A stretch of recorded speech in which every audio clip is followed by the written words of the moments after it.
materi. Perbekalan apa sih yang kira-kira nanti di sana harus kita lakuin? Ya, disimak baik-baik ya. Oke, bismillahirrahmanirrahim. Pertama, kenapa sih kita saya menyampaikan ini ya Bu ya, termasuk salah satunya untuk bisa mencapai kondisi istitoah kesehatan jemaah haji. Kondisi istitoah ini itu artinya jemaah yang mampu bisa ke sana secara fisik, secara mental, ya. Makanya kenapa bapak-bapak, ibu-ibu dilakukan pemeriksaan kesehatan, termasuknya kesehatan lewat darah, kesehatan jiwa. Kemarin dicek juga nggak kesehatan jiwanya? Ya, termasuk itu. Dan itu termasuk ke dalam istitoah. Kalau misalkan dia lolos, dia mampu, berarti dia akan diluluskan untuk bisa berangkat. Ya. Yang kedua, untuk mengendalikan faktor risiko kesehatan haji. Faktor risiko itu kayak misalkan untuk jemaah-jemaah yang misalkan punya diabetes, punya jantung, itu bagaimana sih dia bisa mengendalikan itu nanti di sana. Ya. Yang ketiga, untuk bisa menjaga agar jemaah haji dalam kondisi sehat selama di Indonesia, selama perjalanan, juga sama pelaksanaan di sana, dan sampai dengan pulang lagi ke sini. Yang keempat, mencegah terjadinya transmisi penyakit menular yang mungkin terbawa keluar dan atau masuk ke Indonesia. Maksudnya transmisi penyakit ini adalah penularan penyakit. Kita di sana itu kan manusia banyak sekali ya Bu ya. Jadi akan ada beberapa kemungkinan untuk bisa penularan. Maksudnya salah satunya pilek, itu biasanya yang paling terjadi, sering terjadi ya. Terus kedua, untuk kelima, memaksimalkan peran serta jemaah haji ini dalam penyelenggaraannya. Lanjut ya Bu. Jadi periode haji itu ada sebelum Armusna. Armusna itu Arafah, Musdalifah, dan Mina. Periode yang kedua adalah masa puncak haji, yaitu di Armusna itu sendiri. Dan yang ketiga, pasca Armusna. Dan aktivitas kita di sana tuh rata-rata nih kita jalan ya, untuk tawaf aja 6-7 kilo. Itu 7 putaran. Ya. Untuk sa'inya sendiri 3 km. Mina Jamarotnya 14-15 km. Jalan dari terminal ke haromnya aja kira-kira 1 km. Itu kan luar biasa aktivitas fisiknya ya. Nah, jadi dari situ kita harus sering-sering olahraga. Dan 1 kilometernya itu rata-rata 1.200 sampai 1.500 langkah. Ya, itu ukuran 1 kilometer. Bayangin kalau misalkan 14 sampai 15 kilometer. Kalau misalkan kita nanti dapat di Armusnanya sektor 5, kemungkinan luar biasa jauhnya itu nanti. Nah, persiapan fisik yang harus kita lakuin ya. Pertama, periksa kesehatan. Periksa kesehatan kan udah ya Pak ya. Kalau misalkan di situ nanti ada saran untuk bisa konsul lagi sama dokter, dilakuin sekarang-sekarang nih ya. Kayak misalkan gula darahnya bagaimana, misalkan kayak ibu tadi ada yang tinggi gitu ya. Itu gimana bisa stabil nih nanti pas kita berangkat ya. Gitu. Biasanya nanti di embarkasi pun nanti kita akan dicek-cekin lagi semua satu-satu. Detensi, ditanya-tanyain semua hasil labnya segala macam. Sebisa mungkin pada saat embarkasi itu semua nanti lolos ya, amin. Makanya tadi Pak Ustadz bilang kalau bisa 3 hari 4 hari sebelum kita embarkasi itu harus istirahat total. Jangan ratib, jangan apa, ya maksudnya boleh dilakukan sebelum itu. Jadi 3 hari sebelum kita berangkat ke asrama nih, kita udah istirahat total untuk bisa nanti istitoah di embarkasinya gitu. Terus yang kita lakukan kalau bisa setiap hari jalan kaki 15-30 menit ya gitu. Terus makanan yang bergizi sama hindari merokok, bapak-bapak. Mohon maaf ya, hindari merokok.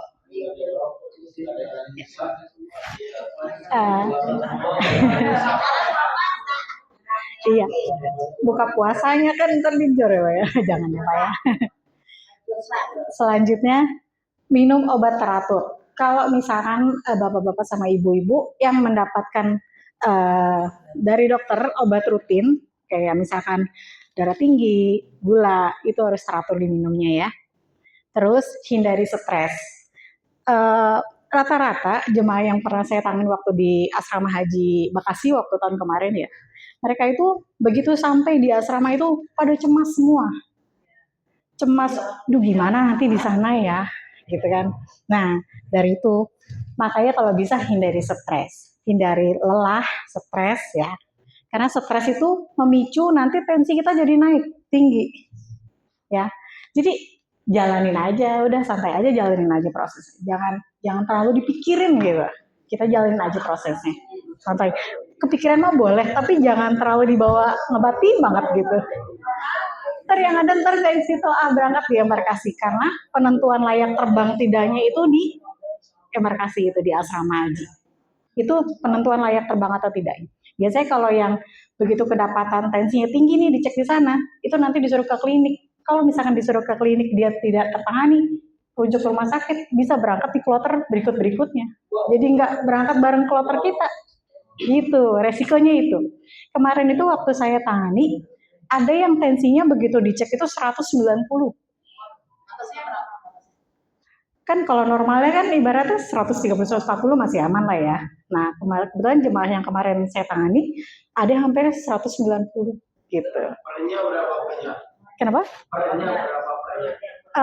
Pernya pokoknya di atas 100 sih Pak. Biasanya itu udah termasuk tinggi. Kan normalnya aja 120 sampai 180 ya, 120/80 normalnya segitu. Pokoknya ambang itu aja. Kita itu biasanya menganggap tensi tinggi itu di atas 140 kalau di ruangan saya sih biasanya ya Pak ya. 140 ke atas itu udah termasuk dibilang hipertensi. Yang dibilang emergensi 160 ke atas. Makanya kenapa pasien jemaahnya waktu itu tuh harus dirujuk ke klinik. Kalau misalkan tidak tertangani, dia harus ke rumah sakit. Ada juga beberapa yang HB-nya ternyata begitu dicek 6. Dia dibawa ke rumah sakit harus transfusi dulu. Otomatis dia tidak berangkat bersama kloternya. Dia berangkat ke kloter berikutnya. Gitu. Sebisa mungkin semuanya di sini aman, sehat ya. Makanya jaga makanan yang bergizi, hindari stres, jangan begadang. Begadang termasuk bikin badan kita ini jadi nggak bener Bu, metabolismenya bisa ngakibatin tensi tinggi juga. Ya, begadang dalam batas yang bisa bisa di inilah gitu ya. Nah, terus kenapa Pak?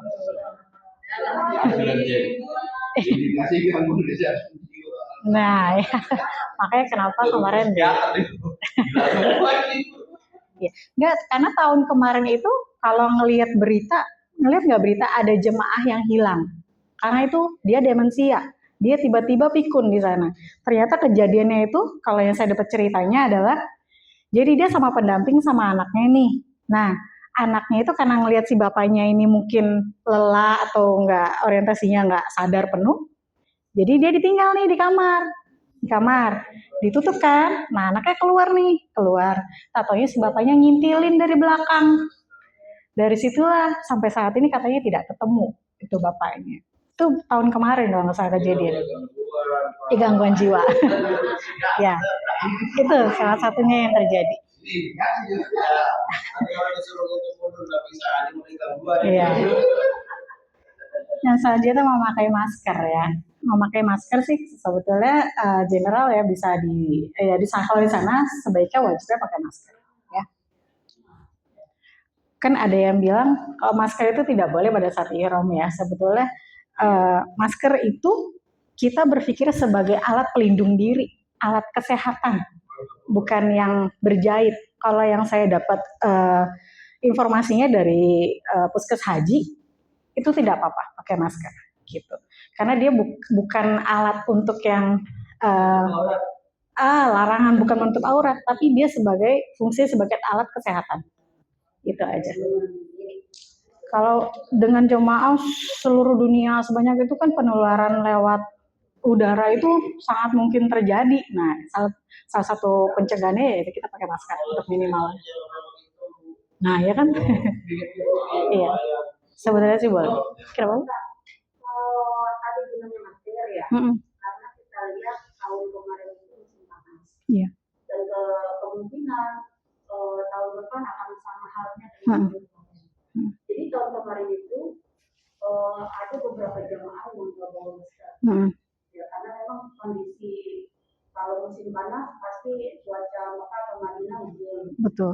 Ya, jadi akhirnya banyak berakibat orang itu pilek, batuk, radang, dan itu susah akan disembuhkan. Betul. Gitu. Maka tadi untuk menghindari itu, gitu ya.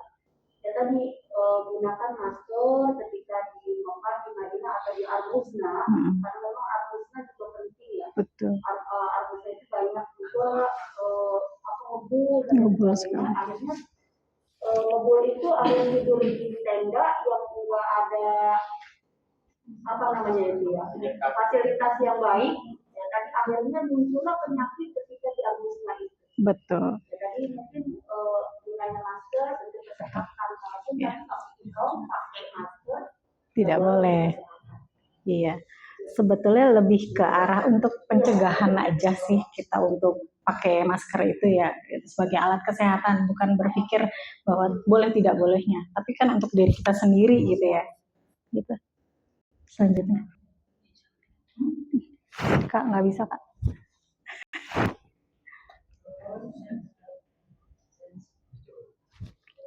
Oh. Ya. Selanjutnya.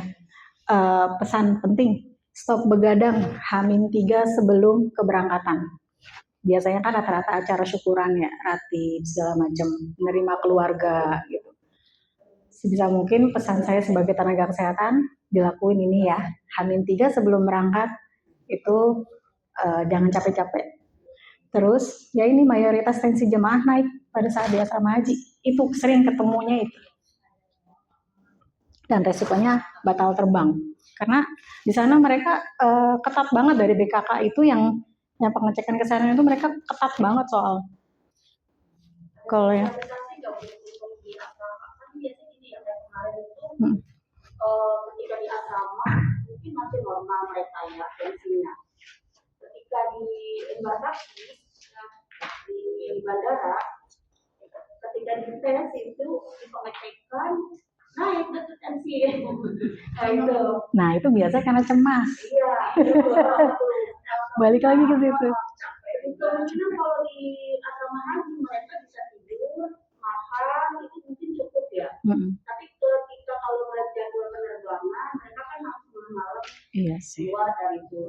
Dan itu dipengecekan kembali. Nah itu yang khawatirkan mungkin para jemaah yang pada akhirnya tensinya tinggi. Maka itu untuk solusinya seperti apa? Biar jemaah itu ketika di embarkasi dalam keadaan bisa berangkat. Yang penting saya kemarin itu biasanya 120. Tapi sebetulnya nggak ada pikiran apa biasa aja. Tapi nggak tahu ketika dicek itu hampir 180. Nah itu saya juga nggak tahu. Tapi kalau dalam kondisi tidur kita tidur terus makan juga di asrama haji ya lumayan cukup. Tapi nggak tahu ketika di embarkasi ternyata pas cek itu 180. Sebetulnya kita dalam posisi duduk ke berdiri aja itu langsung bisa loncat. Betul, bisa loncat. Sebetulnya kalau mungkin bisa langsung ngeloncat tinggi itu mungkin salah satunya ya intinya harus banyak istirahat sih. Sebelumnya kita harus istirahat. Dan pikiran itu kalau bisa dikosongin, maksudnya dari beban dunia ini kita kosongin dulu gitu. Ya dikosongin. Kalau yang punya hipertensi ya harus diminum obatnya gitu. Apa? Betul. Mungkin karena crowded banyak orang kita jadi pikiran ya. Bisa. Betul.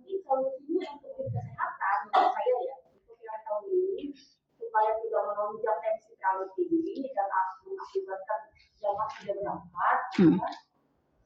Padahal kan dia nggak punya riwayat tensi, nggak punya. Cuma karena tadi tensi melihat itu orang crowded banyak dan banyak bermasalah itu kan ketika ada di depan kita tuh ada yang begini kita udah stres. Nah itu bermuncul akhirnya. Nah mungkin harusnya tim kesehatan itu ada yang bersosialisasi ini bagaimana nih jamaah yang ternyata Nggak kepikiran gitu. Iya. Sekarang kita mikirinnya begini aja sih. Kita perjalanan ke sana kan untuk ibadah ya, gitu. Kita orientasinya lebih ke ibadah aja. Jangan kita mikirin wah di sana terlalu banyak orang, wah terlalu di sana gimana makannya, di sana gimana ya bisa berjalannya ya. Jangan mikirin ke arah situ. Kita lillahi ta'ala aja. Ketika kita semua menyerahkan ke Allah, insya Allah semuanya akan dimudahkan. Inti hatinya kita berpikir ke lillahi ta'ala aja gitu kan. Kita di sana untuk ibadah, untuk rumah Allah. Jangan dibawa stres di sana banyak orang gitu. Terus paling salah satu yang bisa kita lakuin itu adalah healing terapi. Dengan healing terapi itu bisa kita lakuin mandiri dengan kita tarik napas dalam, lama-lama kita keluarin. Itu dengan kita pejamin mata, kita tarik napas dalam, keluarin itu cuma 1 menit aja, udah enakan, udah berasa sih tekanan darahnya itu. Biasanya ketika di embarkasi mereka ada yang pasal yang capek sih, capek. Mungkin dia juga capek, kita juga dalam keadaan pas ketika di lebih langsung bawa klinik, ya. Dan itu jangan betul-betul stres ya. Gitu kan. Seharusnya mungkin dikembalikan lagi secara lebih halusnya mungkin ya. Jadi dari kesehatan kayak kita didik anak-anak gitu. Ya makanya kalau untuk biasanya kan kalau yang kemarin saya di asrama Bekasi ya, jadi memang mungkin kenapa yang bikin stres jemaah itu kemarin itu mereka begitu turun bis langsung suruh tensi. Makanya pada tinggi suruh ke klinik gitu. Memang sebetulnya harus ada jeda dulu sih seharusnya ya gitu. Cuman kan yang mengatur itu semua kan bukan kita ya Bu ya. Harusnya tenang dulu ya. Iya. Betul. Iya memang, iya sih saya sendiri juga berpikir waktu saya kemarin jadi relawan di sana ya, saya mikir ini langsung banget ya dari bis langsung dicek, harusnya kan enggak. Makanya kemarin banyak yang dapat sampai 190 karena mereka cemas. Gitu.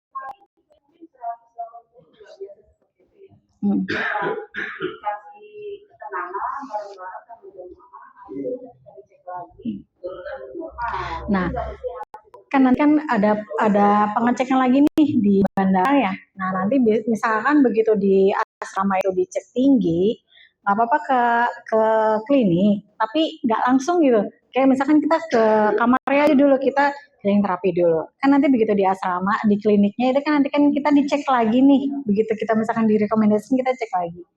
Kalau misalkan aman, ya alhamdulillah. Kalau misalkan masih tinggi, biasanya sih dikasih obat. Tapi jangan terlalu dipikirin lagi. Balik lagi, udah jalanin aja dah, gitu. Lebih kerasa takut ya sebenarnya. Jangan. Tapi emang kasus yang kemarin itu nggak berangkat itu bukan karena kesehatan ya? Iya. Karena memang visanya nggak keluar. Ada beberapa yang visanya tidak keluar, terus memang ada juga memang kondisi yang kesehatannya dia misalkan kayak HB-nya rendah banget gitu, terus pas dicek aktivitas fisiknya kira-kira dia nggak mampu nih, misalkan ada luka di kakinya, misalkan lukanya yang kira-kira bakal ini banget gitu, mengganggu banget gitu, itu mungkin penilaian mereka bisa aja tidak terbang gitu. Tapi kita sih berharap semua di sini aman ya. Berdoanya ketika di asrama, di bandara, di sana semua pokoknya aman. Ya, kita jangan berpikir ke arah sana dulu ya. Kita jalan, kita seneng-seneng aja. Atau kita di sana kan jalan-jalan ke rumah Allah. Kita aja mikir ya. Amin ya. Selanjutnya ya. Nah, catatan penting lagi nih. Kita kan naik pesawat pakai tangga ya. Nah, pakai tangga. Kalau misalkan ini kayak nenek nih, misalkan jalan 50-100 meter aja nggak kuat, harus wajib bawa kursi roda. Ya, gitu. Biar memudahkan aja bawa kursi roda. Jangan lupa, penting, bagi yang punya obat rutin, itu wajib dicatat apa aja obatnya. Biasanya nanti di surat istiqorohnya itu nanti dicatat obat apa aja yang dibawa. Dan itu kalau bisa jumlahnya harus sampai pulang. Kalau bisa dilebihin dah dikit kalau sampai pulang gitu ya. Takutnya nanti di sana kurang atau hilang atau gimana gitu kan. Itu aja. Terus kalau misalkan pakai obat racikan, minta dulu kopi resepnya. Biar kalau misalkan kehabisan di sana, bisa minta di sana di klinik di Rhapsody. Yang penting harus ada kopi resepnya. Itu baru bisa. Ya. Terus obat yang diminum dalam 3 kali 24 jam itu harus taruh di tas paspor. Jangan taruh di koper besar. Kalau di koper besar udah susah karena koper besar itu kan biasanya berangkatnya H-1 H-2 ya Bu ya. H-1 H-2 udah berangkat duluan kopernya. Jadi kalau yang punya obat rutin diminum 3 kali 24 jam harus dibawa di tas yang bisa dibawa kemana-mana, yang gampang dijangkaunya. Terus kita juga di sana di sini maksudnya coba untuk latihan berjemur 10 sampai 15 menit di jam 9 sampai 10. Untuk kita latihan suhu di sana ya. Suhu di sana itu bisa 42-an, 42 lebih ya. Kalau udah derajat di sini aja kita kemarin 39 aja luar biasa ya. Apalagi di sana 42 derajat. Terus wajib membawa APD saat di Arab Saudi. APD itu adalah alat pelindung diri ya. Contohnya alas kaki, kacamata hitam, itu bawa ya. Terus payung, sunscreen atau pelembab, sama bawa semprotan air dan botol minum kosong ya, biar kita bisa isi ulang di sana. Semprotan air ini fungsinya buat nyemprot muka kita karena di sana itu kan panas banget. Kadang muka yang sampai merah itu biasa ciri-ciri heat stroke nantinya. Jadi untuk bisa ngeredam panas muka kita itu disemprot ya. Terus untuk alas kaki ini juga nanti kalau misalkan keluar Masjidil Haram atau Masjid Nabawi misalkan ya, itu kan kondisi lantainya panas banget. Kalau misalkan sendalnya, kalau bisa sendalnya itu dibawa sendiri. Jangan dibawa sama istri saya jadi nggak bawa sendal. Tapi keluar masjid, nyeker. Begitu udah sampai di hotel, lepuh. Kebanyakan kayak gitu. Jadi kalau bisa nanti sendal itu dibawa masing-masing aja. Bawa tas sendiri, tas yang kecil, tas gendong kecil untuk bawa sendal, air minum, botol minum kosong. Ya, pastikan harus dipakai. Persiapan untuk fase di sana ya Pak ya. Kita fase penerbangan nih saat di pesawat. Nanti kalau bisa kan kita kan penerbangan bisa 9 jaman ya Bu ya, 9 jaman. Itu kita jangan terlalu kaku karena kita takut, tapi kita melakukan peregangan ya, peregangan ya kayak kita mau olahraga aja gitu, peregangan gitu ya, nggak apa-apa, tapi di tempat duduk. Terus pakai kaos kaki karena dingin ya. Minum air putih. Jangan takut minum air putih di pesawat karena bolak-balik kamar mandi. Jangan takut ya, tetap harus minum. Jangan sampai kita berangkat di sini sehat, pulang kita malah jadi sakit ginjal gara-gara nggak mau minum. Ya. Terus jangan menahan BAK, jangan menahan kencing, sama minum obat kalau misalkan mabukan. Ya, biasanya antimo ya Bu ya. Ya. Terus sebelum Armuna, karena kita nanti berangkatnya dari Mekah ke Armusna ya, karena kita gelombang 2, jadi kalau bisa stop umroh sunnah sama 1 minggu sebelum puncak haji. Jadi H-5 sebelum puncak haji itu kita udah istirahat di rumah. Karena kan bus sholawat juga kan nggak jalan ya. Kita jadi ngelakuin kegiatan semua di hotel ya, untuk meminimalkan kelelahan fisik di sana. Intinya untuk menyimpan energi selama 5 hari sebelum puncak haji. Nah, puncak hajinya nih. Jadi pada saat di Arafah itu nanti kalau bisa jangan keluar tenda ya, di dalam tenda aja, kecuali kalau misalkan kebelet mau ke toilet baru boleh. Minum 200 ml per jam. 200 ml itu ukurannya kayak aqua botol ya, aqua gelas ya, maaf, aqua gelas. Itu per jam. Karena panas ya, pasti nggak akan berasa kepengen pipis kok. Jadi minum banyak juga nggak akan berasa pipis. Karena kemarin saya ngerasain sendiri waktu saya pelatihan kemarin, saya ngikutin manasik itu dengan jam 10, jam 11 itu luar biasa. Saya biasanya minum 2 gelas sampai pipis, itu 2 botol aja nggak ngerasa pipis. Di Indramayu panasnya luar biasa itu kemarin, nggak berasa kepengen kencing. Apalagi di Arab Saudi. Terus menjaga ihram, menjaga kebersihan dan lapor jika sakit. Ya. Pada saat Muzdalifah, bawa makanan ringan, bawa air putih, Dan usahakan makan sebelum ke Musdalifah. Tidur secukupnya dan menjaga kebersihan. Pada saat Mina ya, mau ke Jamarot, kalau misalkan tidak mampu Jamarot, itu dibadalkan saja. Terus tetap di tenda selama siang hari itu, minum air 200 ml per jam, mandi sekali sehari saja, biar kulitnya nggak kering, sama menjaga kebersihan tetap ya Bu ya. Nah, setelah awal musnah itu kita kan pasti akan kembali lagi ke Mekah untuk melakukan tawaf ifadah ya. Kalau misalkan terlalu overload ya kita bisa gunakan skuter. Kalau misalkan disediakan di sana skuter ya. Terus minum air 200 ml per jam tetap, menjaga kebersihan dan tetap memakai APD karena luar biasa crowdednya itu pada saat tawaf ifadah itu. Nah, pasca musnah ini ya.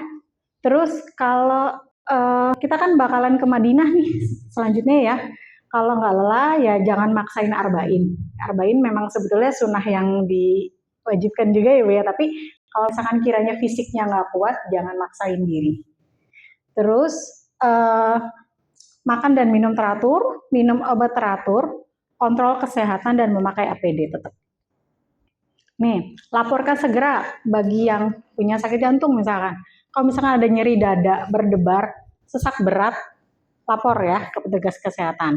Yang untuk punya sakit gula, diabetes, kalau udah ngerasa lemes, mata gelap, pusing, sesak napas, lapor juga ke kita ya Pak, Bu. Dan heat stroke ini yang paling banyak nih di sana, itu kalau udah berasa pusing, demam, mual, muntah, rasa bingung, linglung, kejang, biasanya ciri-ciri heat stroke di sana ya. Nanti laporin aja ke kita. Terus apa nih tulisannya begini banget. Biasanya kalau jamaah dengan sakit jantung itu biasanya hipertensi, diabetes, PPOK ya. Biasanya itu dia satu ini tuh kebanyakan penyakitnya seperti itu. Ada dokter yang ada dokter ada juga dokter yang untuk menangani setiap jamaah sakit bersama-sama. Iya, kalau saya kan kebetulan berdua nih nanti tenaga kesehatannya, itu kita kloter, perawat dan dokter kloter. Kalau misalkan sama kita berdua nanti tidak tertangani, biasanya kita lapor ke sektor atau ke klinik satelit nanti di situ. Nanti kemudian tidak lagi ke ini, kita baru ke KKI, baru kalau misalnya tidak tertangani lagi, kita ke rumah sakit Arab Saudi. Gitu. Ada yang sakit jamaah dan ke sektor, kemudian memang satu hotel dengan apa namanya jemaah. Kalau ada jamaah yang sakit, bisa dokternya udah urgen dibawa ke sektor. Iya. Tapi karena sektor penuh, kalau Pak Agusnya mereka udah ada kelelahan, akhirnya mereka yang jamaah ini pada malas untuk berobat. Makanya mungkin yang dari kloter. Iya. Memang rencana juga pasti nanti insya Allah ya kalau saya dikasih sehat, saya pasti akan rajin visitasi sih ke kamar-kamar utama yang resiko tinggi sama lansia. Insya Allah nanti bakal tercover semua. Makanya doain juga tenaga sehatnya sehat, ibu bapaknya juga sehat jadinya nggak nginin ke gitu ya. Tapi dokternya juga orangnya jauh nih dari Indramayu makanya nggak bisa datang ke sini. Jadi ada beberapa jamaah yang sakit namanya di kamar. Tapi karena dokternya sigap gitu ya. Yang penting komunikasi aja. Kalau misalkan komunikasinya ke kita susah, yang penting gak ke kepala regu dulu, ketua regu dulu. Pokoknya harus, yang penting komunikasi aja sih Bu. Komunikasi ke kita, kalau misalkan ke mereka susah, ya ke kita nanti kita pasti akan mengusahakan mana dia bisa dibawa gitu. Iya, makanya kita berdoa semua sehat ya.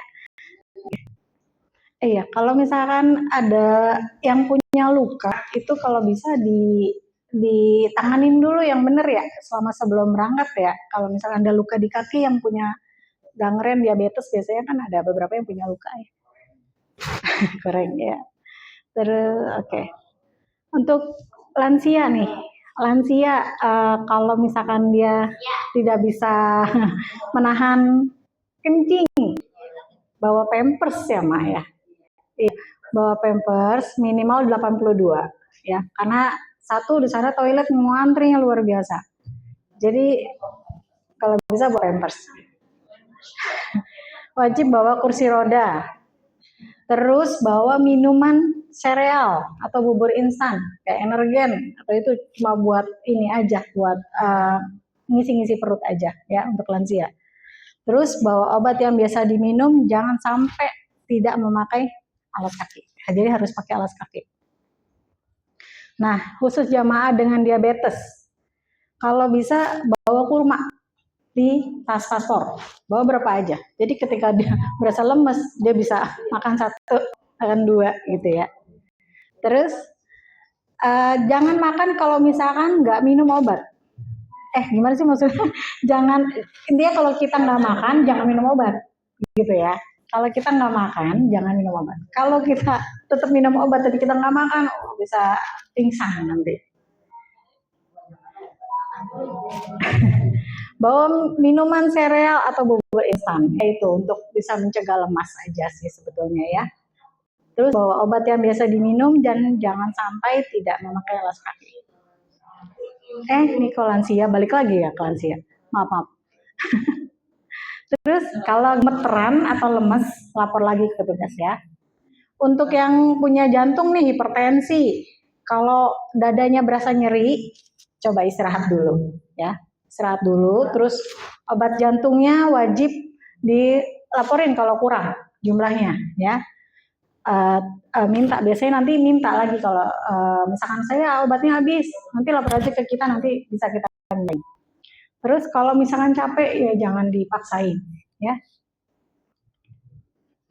Intinya Allah yang mengundang, Allah juga yang akan jagain. Semoga Allah jaga kita semua sehat, kita istiqomah berangkat sampai dengan pulang kembali, kita berangkat utuh, pulang utuh. Amin ya rabbal alamin. Selanjutnya semoga menjadi haji yang mabrur. Amin ya rabbal alamin. Terima kasih. Assalamualaikum warahmatullahi wabarakatuh.